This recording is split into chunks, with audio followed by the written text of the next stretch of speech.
Olá, querido amigo, estamos começando mais um estudo da Palavra de Deus e você é o meu convidado para juntos estarmos estudando as profecias da Palavra do Senhor.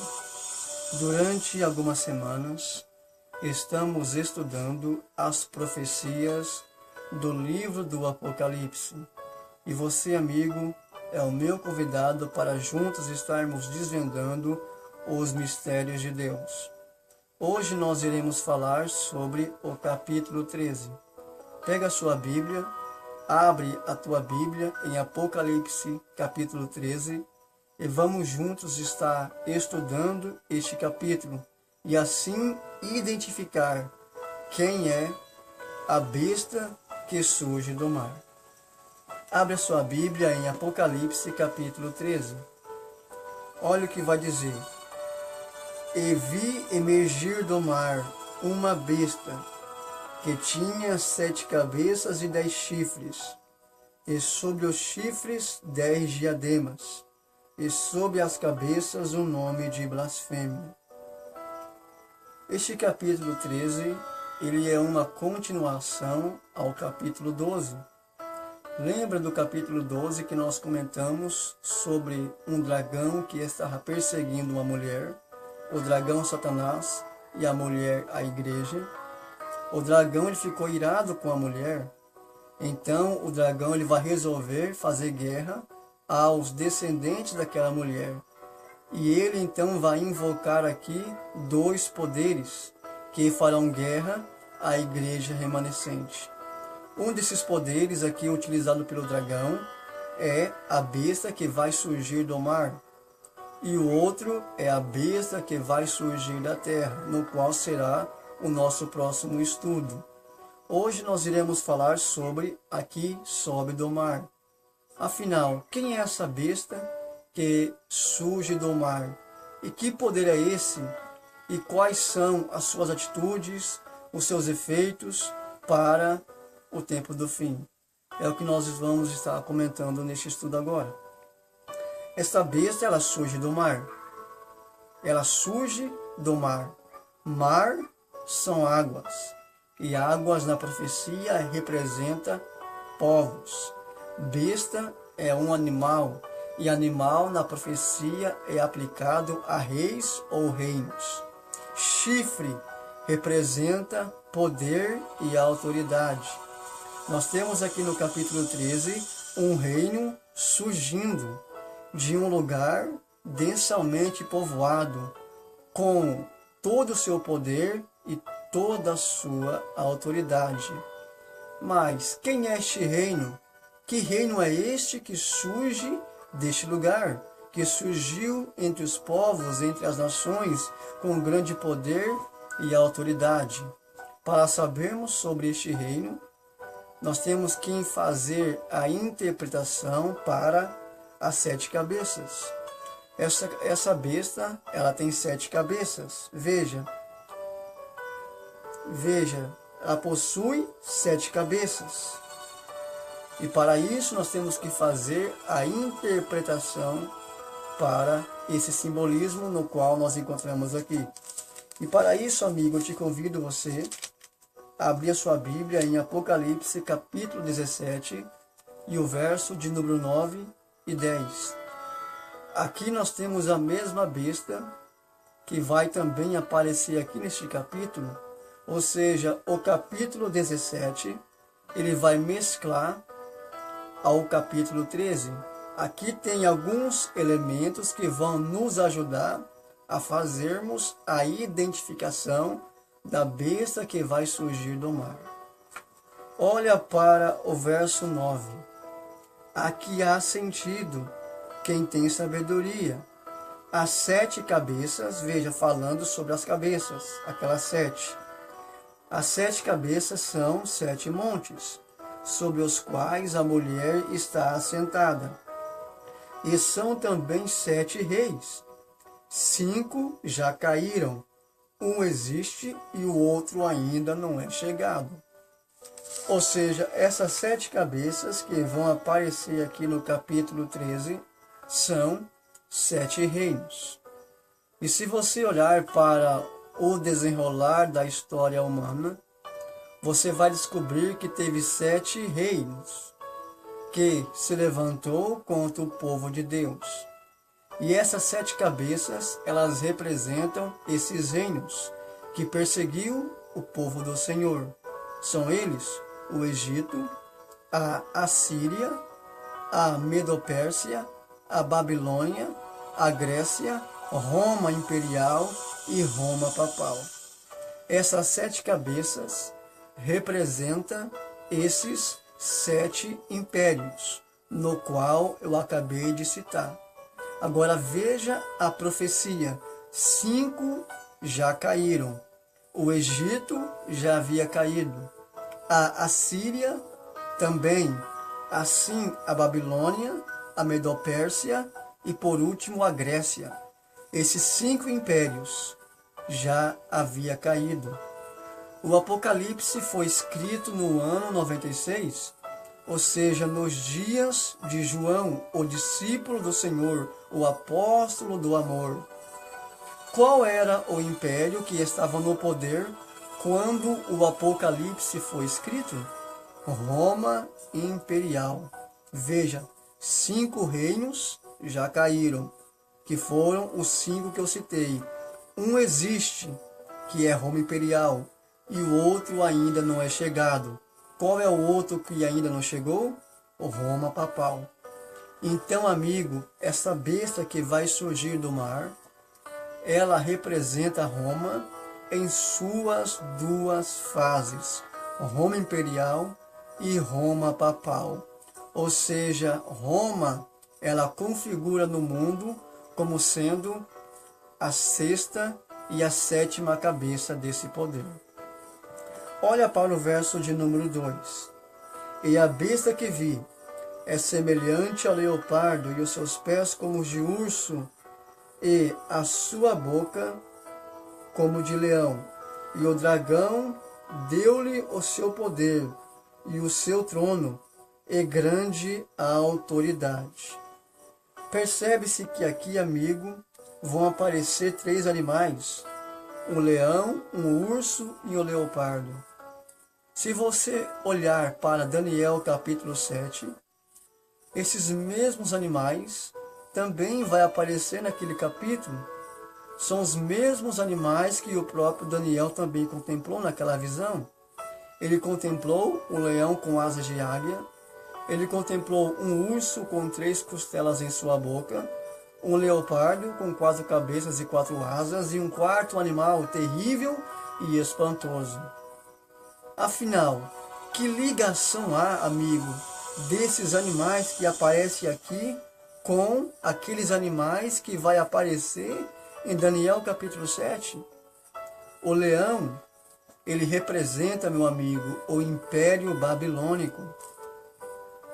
A Medopérsia é representada pelo urso e a Grécia é representado pelo leopardo.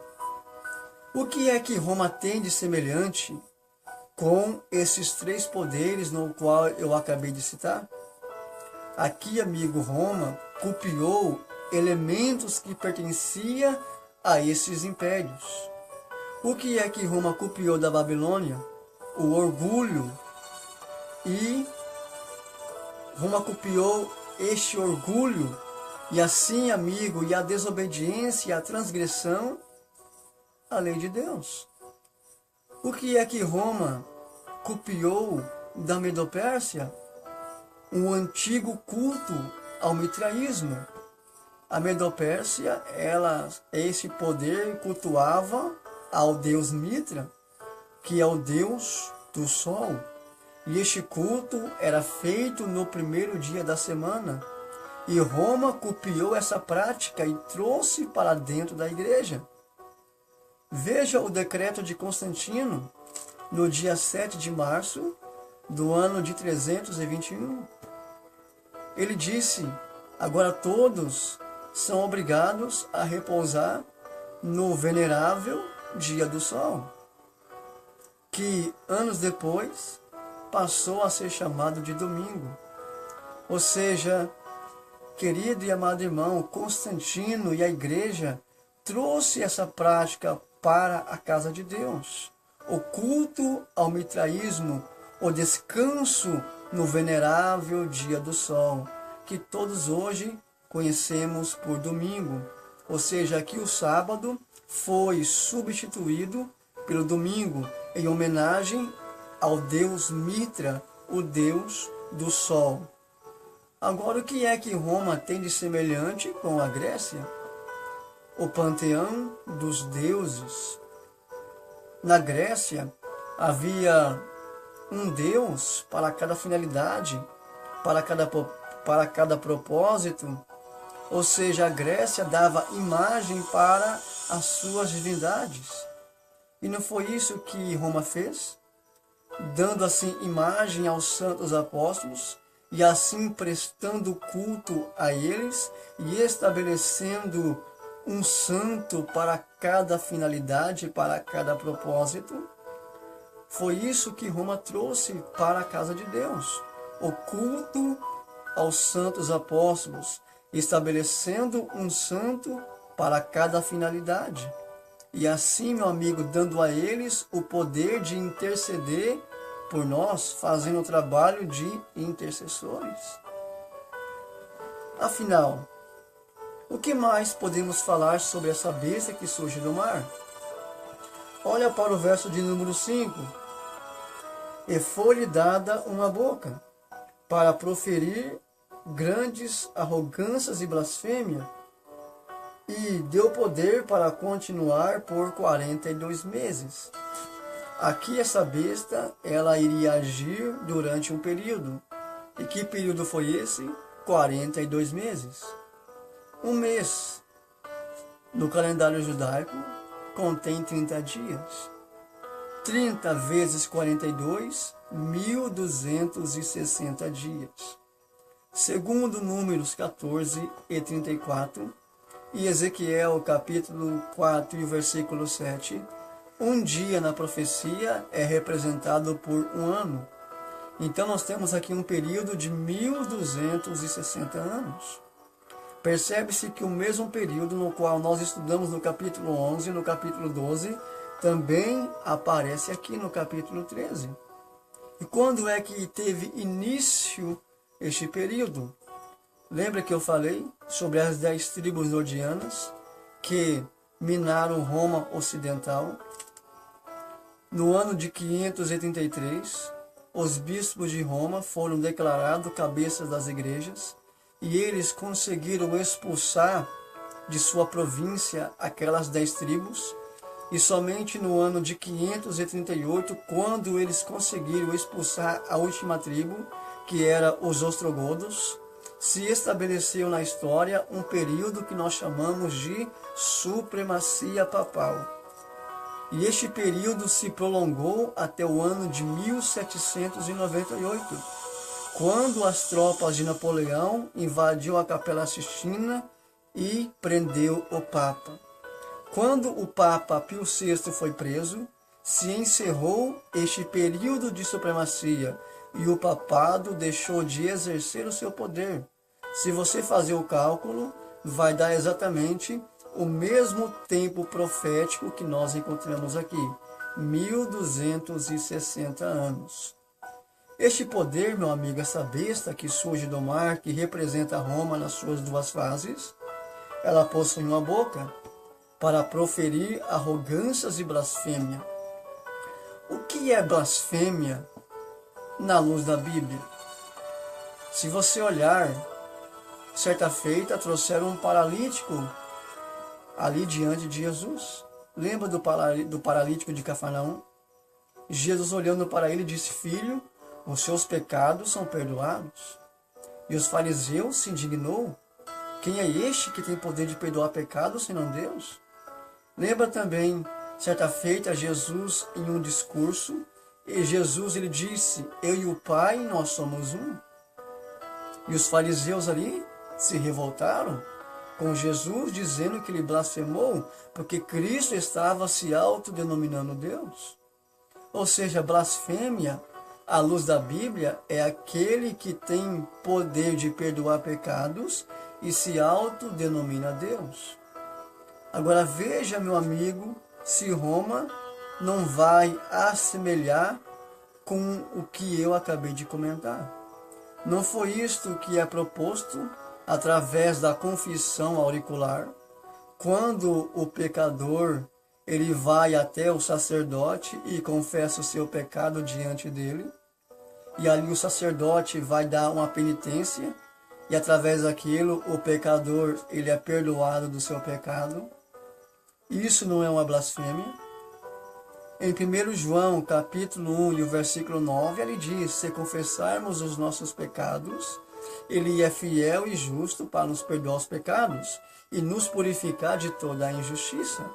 A Bíblia diz que quando eu peco contra Deus, eu não tenho que buscar o perdão de um sacerdote, de um padre, ou de um pastor, ou de uma liderança de uma igreja. A Bíblia me ensina que eu tenho que buscar o perdão de Jesus. Eu tenho que confessar o meu pecado para Jesus, porque Ele é o único que pode perdoar os meus pecados. Não o sacerdote, nenhum pastor, nenhum bispo, nenhum padre. Pelo contrário, quem tem que me perdoar é Jesus. E não é isso que é feito através da confissão auricular, o poder de perdoar pecados. E os papas também, na Idade Média, eles não se consideravam o vigário geral, ou seja, os representantes de Deus sobre essa terra. Eu pergunto para você, amigo, isso não é tais blasfêmia que a Bíblia nos vai revelar?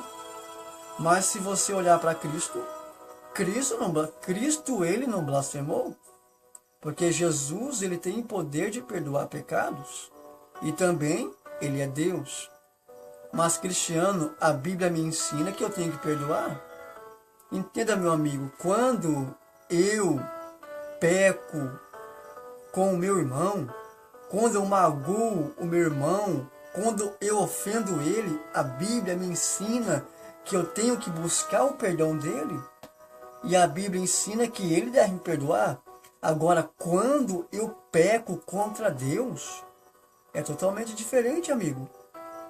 Quando eu peco contra Deus, você acha, meu amigo, que eu confessar o meu pecado para um pastor, ou para um sacerdote, ou para um padre, isso dá o direito de eu ser perdoado?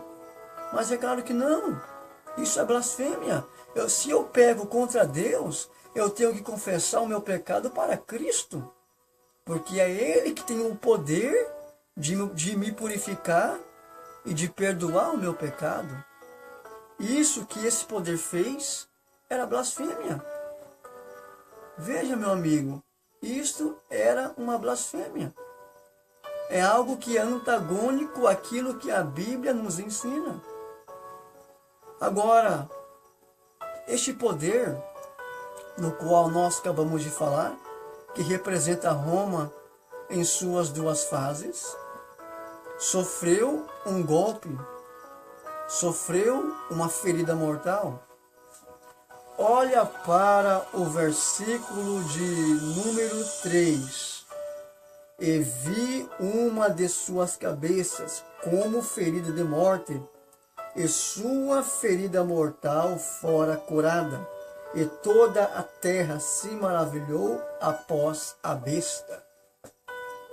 Veja que o papado, ele sofreu um golpe de morte. E quando é que isto aconteceu? Quando ele perdeu a sua supremacia.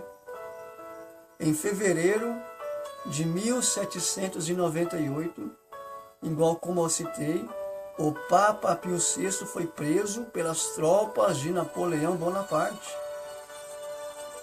Quando o Papa Pio VI foi preso, o papado deixou de exercer a sua supremacia e a sua influência no mundo.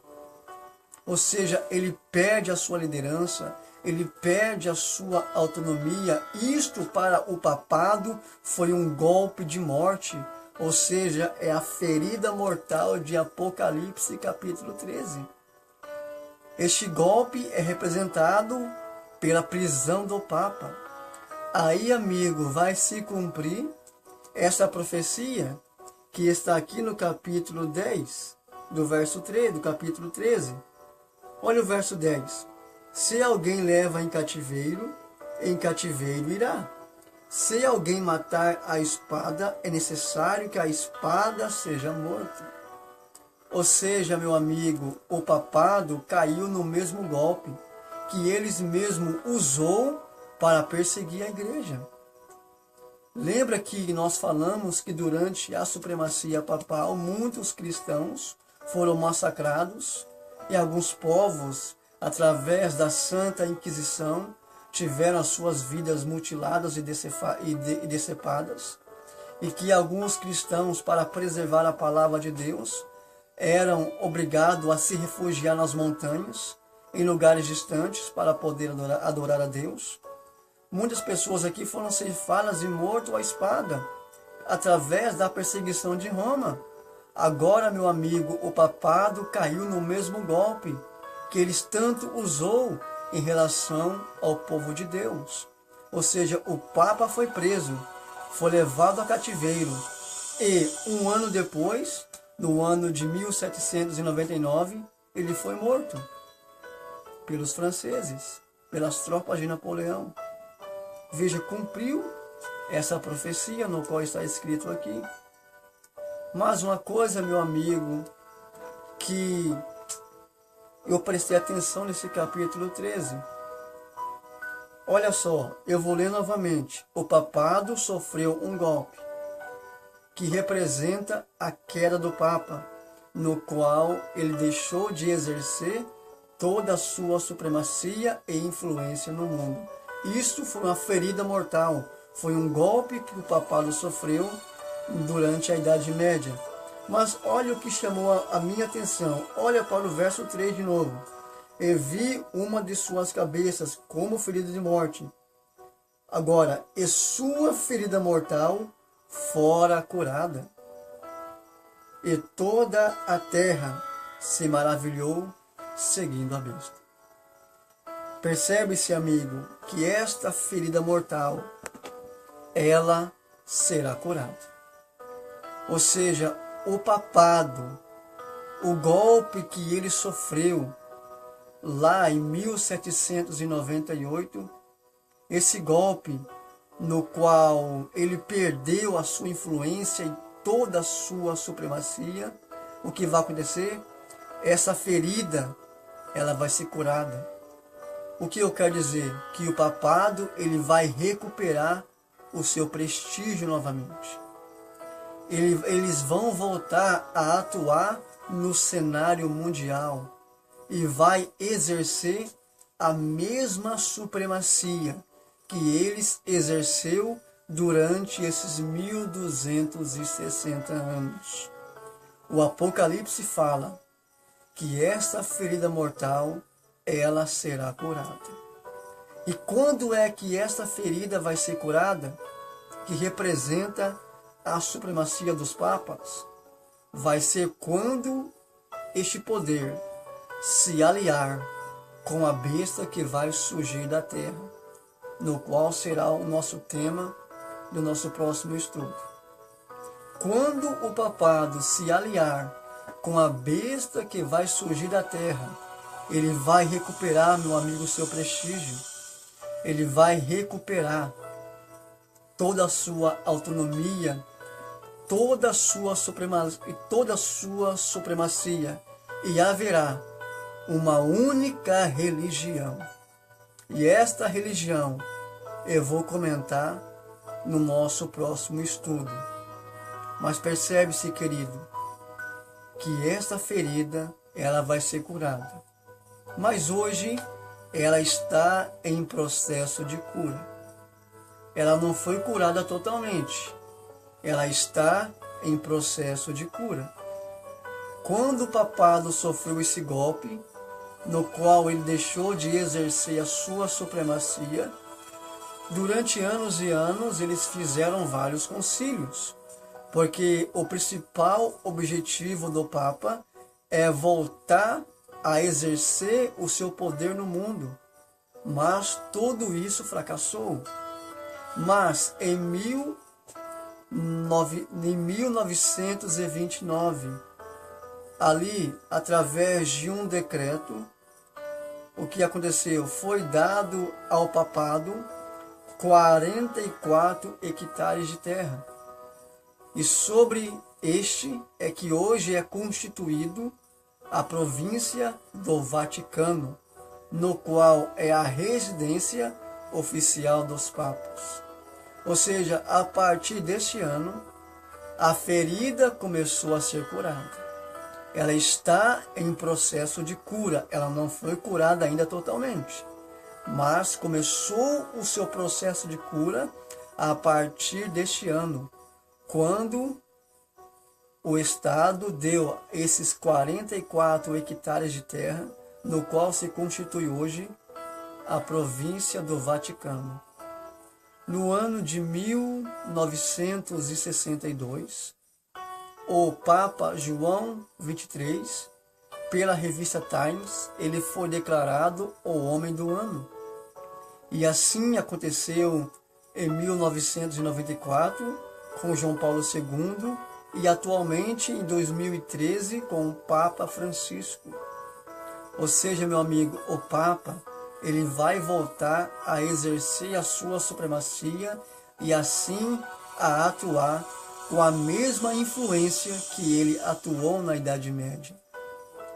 E uma coisa, meu amigo, que eu tenho observado no mundo cotidiano, por onde o papado ele passa, ele arrebata multidões.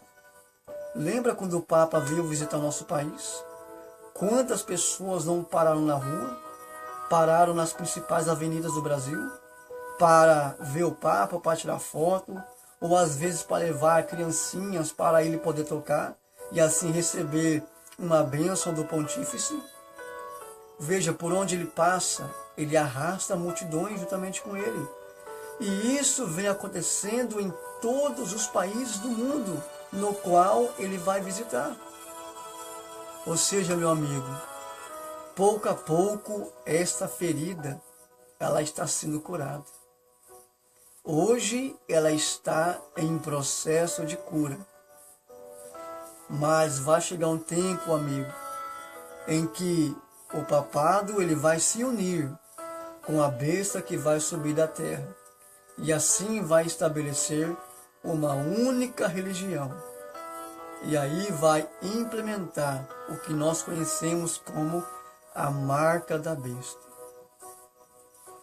Eu digo para você, meu amigo, quando esse dia chegar, de que lado você vai ficar? Este reino que surgiu do mar, que surgiu entre os povos, que representa Roma nas suas duas fases, fez coisas terríveis. Aqui, amigo, é apenas um resumo para você ter ideia do que é o capítulo 13. Se eu for falar aqui, explanar sobre o que esse reino fez, o que este poder fez, eu vou tomar aqui muito tempo. Mas isso é apenas um resumo para você ter uma ideologia sobre este capítulo, meu amigo, que aqui o inimigo ele é desmascarado. O inimigo, ele não brinca de ser inimigo. E esses dois poderes, eles vão atuar. Um representa Roma nas suas duas fases. E o outro ainda nós vamos falar. E de que lado você vai ficar, meu amigo, quando isso acontecer? Será que você vai ficar do lado da palavra? Será que você vai ficar do lado da verdade? Ou você vai abrir mão de tudo aquilo que você tinha aprendido? Ou você vai abrir mão dos ensinamentos de Jesus? Daquilo que você aprendeu? É por isso, meu amigo, que o Apocalipse ele vai desmascarar o nosso adversário. O inimigo não brinca de ser inimigo. Aqui está revelado grandes estratégias do diabo que ele vai usar para combater o remanescente de Deus. E nós temos que se firmar na palavra, querido. Nós temos que se afirmar com a pura e a santa doutrina bíblica. Este reino fez coisas horríveis. Esse reino trocou o sábado pelo domingo, estabeleceu culto aos mortos, adoração aos santos apóstolos, ou seja, esse reino denigriu o santuário de Deus. O santuário de Deus foi contaminado. Este reino, ele quer ocupar o lugar de Deus. Aqui está revelado o anticristo. O que é anticristo? Anticristo é todo aquele, meu amigo, que é contra Deus e quer ocupar o lugar de Deus. E não foi isso que esse reino fez? Veja os seus ensinamentos. Não é algo que é antagônico às Escrituras? Veja se eles não querem ocupar o lugar de Deus. Eles querem ser adorados como Deus, querem ser venerados como Deus.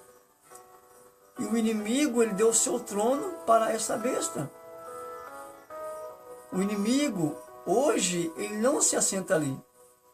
Porque esse trono é ocupado por uma liderança, no qual eu falei aqui, que é representado por esse poder no qual eu acabei de citar. Mas, espiritualmente, ele senta. Porque a intenção do inimigo é roubar a tua adoração, usando este poder para ir contra Deus. Assim, amigo, investindo na palavra, investindo em falsas doutrinas e falsos ensinamentos, promovendo um dia de guarda que a Bíblia não vai nos revelar, sendo que a Bíblia fala que o dia de guarda, o dia do repouso é o santo sábado. Ou seja, trocaram várias coisas, trocaram várias doutrinas. Este reino fez coisas terríveis. Foi um período foi um reino que dominou durante esse período de 12 séculos. Veja a astúcia do diabo e a sua estratégia para guerrear contra o remanescente de Deus. Eu pergunto para você, amigo, será que você vai ficar do lado de Deus? Ou você vai ficar do lado da besta? Qual é a tua decisão hoje? Será que você prefere ficar com a palavra? Ou você prefere ficar com esse poder que fez coisas terríveis? Eu não estou aqui para pregar religião, meu amigo, ou para pregar sobre placa de igreja. Pelo contrário, o meu propósito aqui é ensinar a você o caminho da verdade.